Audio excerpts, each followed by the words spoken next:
The woman you are dating, the one who looks great and talks about finally being ready to settle down, she is not a blank slate. She is the sum of every choice she made during her years of peak biological and social value. It is structural, it is permanent. This isn't misogyny. This is pattern recognition rooted in behavioral psychology and marketplace dynamics. That switch does not exist. The wiring has been permanently altered. This is not about judgment of her past fun. It's about recognizing the consequences that you, the stable man, will be forced to pay. I need you to approach this not with emotion, but with the cold, calculating logic of a risk assessor, because you are about to invest your most precious resources, time, commitment, financial security, and the possibility of fathering children, into an equation that is statistically designed to fail. Before we dive deeper into the neurological costs of delayed maturity, I'm genuinely curious. Tell me, what city are you watching this from right now? Drop your location in the comments. The threshold of 28 is critical. This is the age where the marketplace of high-value men begins to rapidly narrow for women who are not yet committed. It is a shock. Up until 28, her behavior was rewarded. Her psychology adapted perfectly to this environment. She learned to prioritize novelty over stability, excitement over peace, and external validation over internal contentment. The pursuit of the next best thing became her default neural pathway. The party environment, which was once thrilling, starts to feel empty. The men who provided that excitement, the charismatic, high-status but ultimately commitment-averse men, start moving on to younger, lower-mileage women. She realizes the men she truly desired won't commit, and the men who will commit are the ones she previously dismissed as too nice or boring. This leads to the first major psychological defect that makes her a terrible long-term partner: the chronic comparison disease. When she committed to you, the stable, reliable, provider type, it was not because you were her ultimate desire. It was because you were the highest acceptable option remaining on a dramatically reduced menu. She settled. And settling, when it comes from a deep-seated feeling of having missed out on her peak potential partner, breeds an invisible, corrosive resentment. But because that self-blame is intolerable, it is inevitably projected onto the man she settled for. You become the physical manifestation of her compromise. She remembers the thrill, the excitement, the feeling of being highly desired by men she considered aspirational. And she looks at you, reliable, predictable, safe, and silently accuses you of being the reason life is no longer exciting.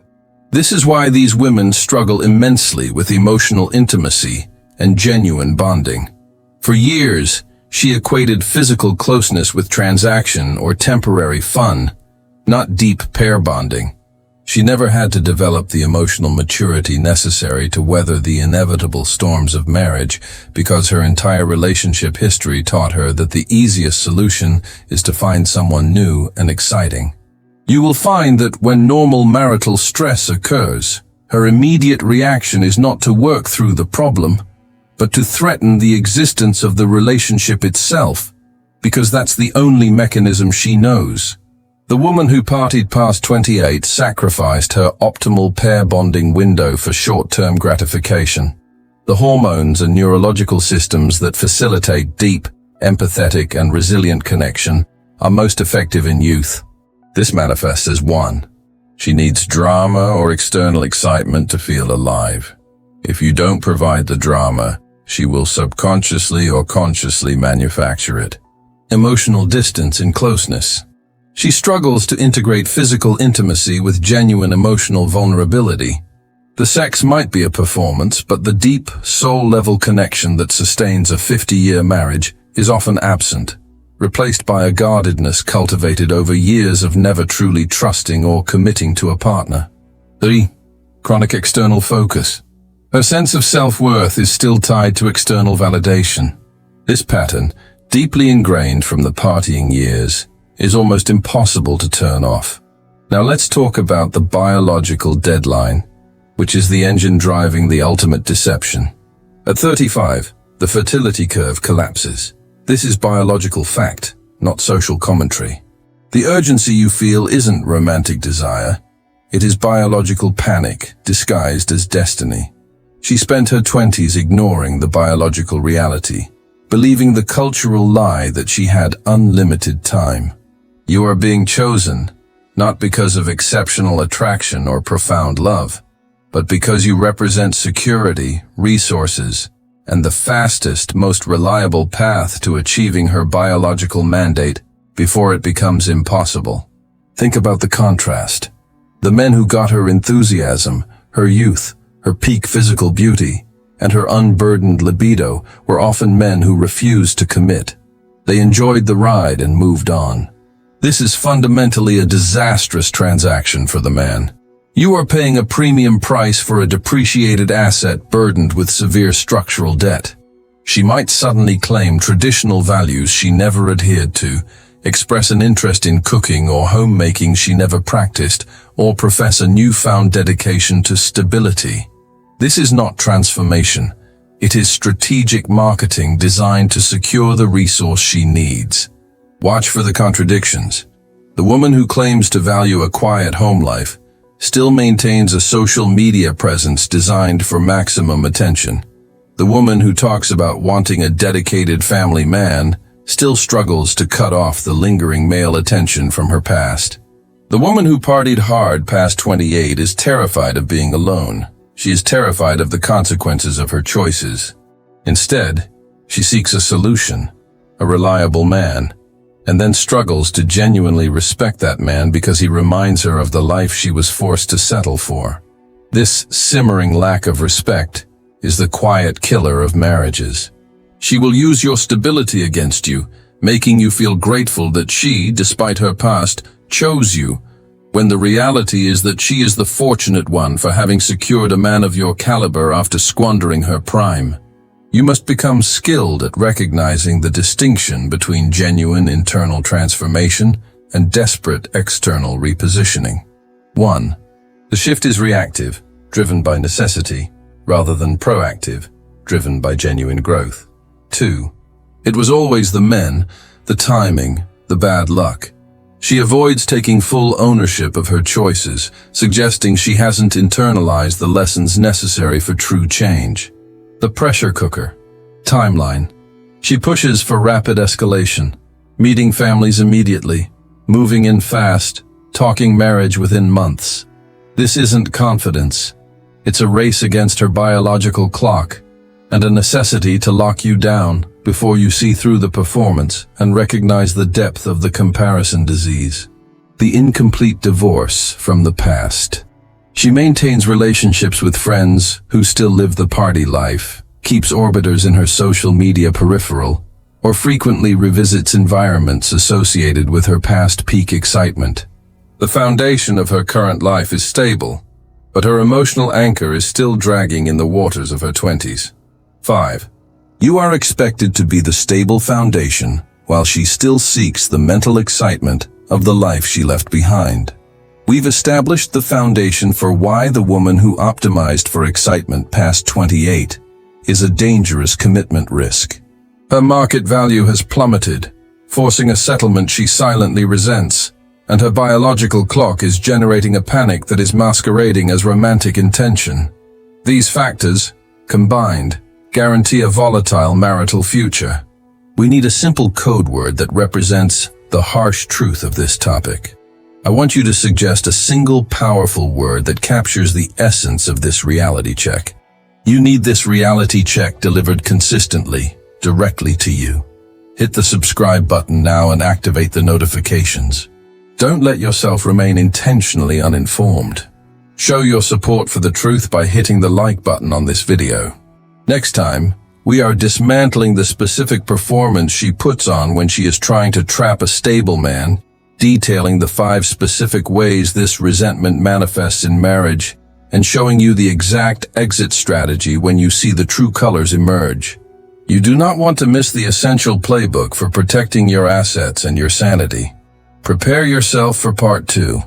The cost isn't just wasted time. It is the fundamental corruption of your future happiness. the financial liquidation of your accumulated assets, and the slow, grinding destruction of your capacity to trust. You aren't just marrying a woman. You are inheriting the consequences of her unrestrained past, and that debt is non-dischargeable. This is the final and most difficult truth to swallow.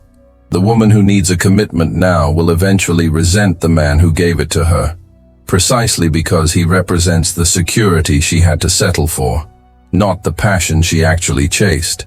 Understanding this irreversible dynamic is the difference between building a legacy and financing your own devastating divorce. Before we dissect the inevitable culmination of this pattern, I want to know where this message is finding its audience. We need to measure the scope of this reality, because these patterns are universal across every westernized city. We need to talk about the core mechanics of female hypergamy and how they don't simply vanish because a woman is holding a ring. It merely changes its expression. During her peak years, hypergamy drives her toward the most attractive, exciting, and high-status men, regardless of their willingness to commit. When that phase concludes, not by choice but by diminishing options, hypergamy shifts from seeking the alpha partner to seeking the alpha provider. She moves from chasing excitement to chasing stability, but the underlying psychological mechanism, the urge to maximize her mating potential, remains, manifesting as profound dissatisfaction. But the security you provide is boring compared to the chaos and intensity of her past relationships. Her brain, trained by years of dopamine hits from short-term excitement and attention from top-tier male attention, perceives stability as a lack of excitement, and a lack of excitement quickly translates to a lack of attraction and respect. This is the psychological paradox that destroys these late-stage marriages. She is entirely dependent on you for her desired future, the house, the children, the status of being married. Yet she is incapable of feeling authentic desire or respect for you because you are not the type of man she would have chosen when she had maximum market options. You are the consequence of a strategy, not the target of passion. This dissonance creates an insidious, chronic resentment that poisons every interaction. It's subtle. It's the persistent nitpicking about small character flaws. It's the constant comparison, often unspoken, to the excitement she gave up or the men she truly desired but who wouldn't stay. She treats your stability not as a gift, but as a basic requirement she is entitled to, while simultaneously punishing you for not being exciting enough. Let us expand on the concept of the comparison disease, because it becomes terminal in marriage. Her brain has developed a deeply ingrained habit of short-term validation seeking. She attempts to recapture the excitement by focusing on perceived external threats or internal deficits. She might start manufacturing relationship crises to feel the familiar intensity of a high-stakes argument. Men need to understand that relationship history is not just a ledger of past partners. It is scar tissue on her pair bonding capacity. Every time a woman cycles through a short-term relationship, her brain releases chemicals that facilitate bonding, and when that relationship ends quickly, that bonding pathway is damaged. By her late 30s, this history often culminates in a difficulty with true intimacy, a guardedness that prevents her from dropping the performance and truly merging her life with yours. She retains an emotional emergency exit, a mental readiness to leave when the inevitable stress of long-term commitment arises, because that is the only relationship pattern she has ever successfully executed, the graceful, or often ungraceful, exit. Now consider the financial implications. You are entering a commitment with a woman who waited until her fertility was at its most expensive and riskiest. You are expected to bear the financial burden of this belated attempt at family creation. Furthermore, because she waited until she was established in her career and had accumulated assets, or often significant debt, the divorce settlement, when it inevitably comes, will be calculated on peak income levels. You marry her based on her claim of newfound domesticity and traditional values. You divorce her based on the financial demands of a high-earning, independent modern woman who feels justified in taking half of your future wealth because she views the marriage as a failed financial transaction, not a sacred bond. The probability of divorce in these late-stage marriages, especially those initiated by biological urgency rather than genuine desire, is astronomically high, and the financial exposure for the man is devastating. This isn't theory. This is the demonstrated outcome of societal narratives meeting biological reality. The culture told her to prioritize herself, and she did, at the expense of developing the skills and mindset necessary for long-term successful partnership.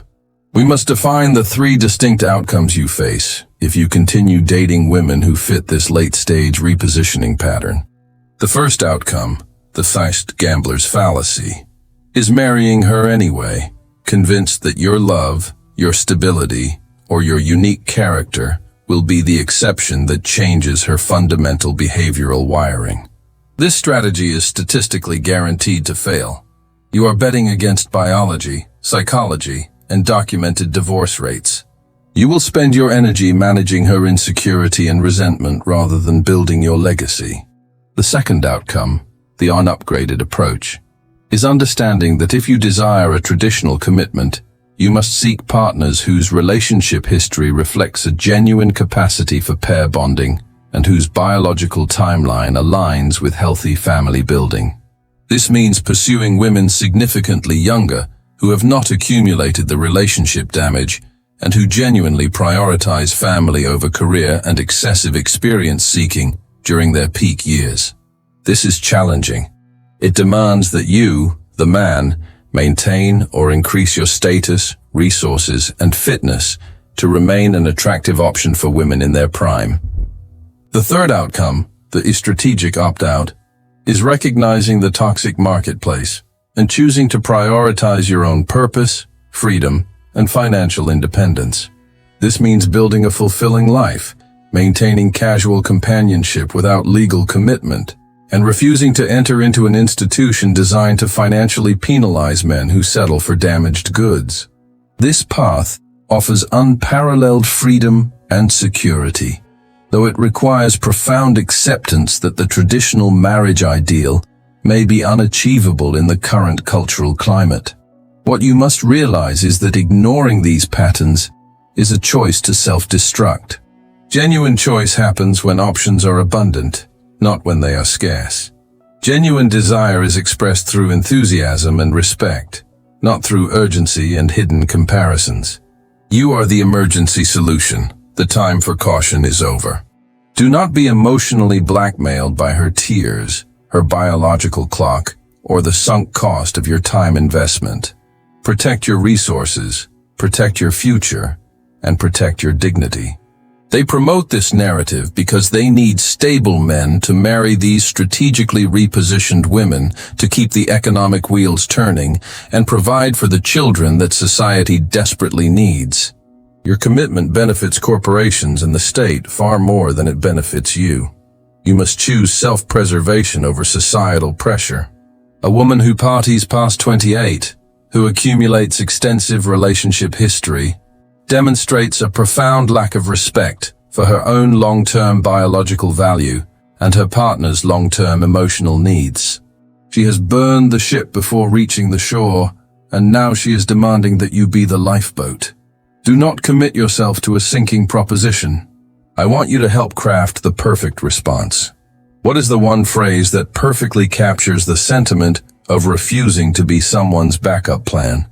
I want you to drop a comment below suggesting a concise and powerful phrase that embodies the truth that men must prioritize being chosen over being settled for. Give me the mantra of the informed man. Hit that subscribe button immediately.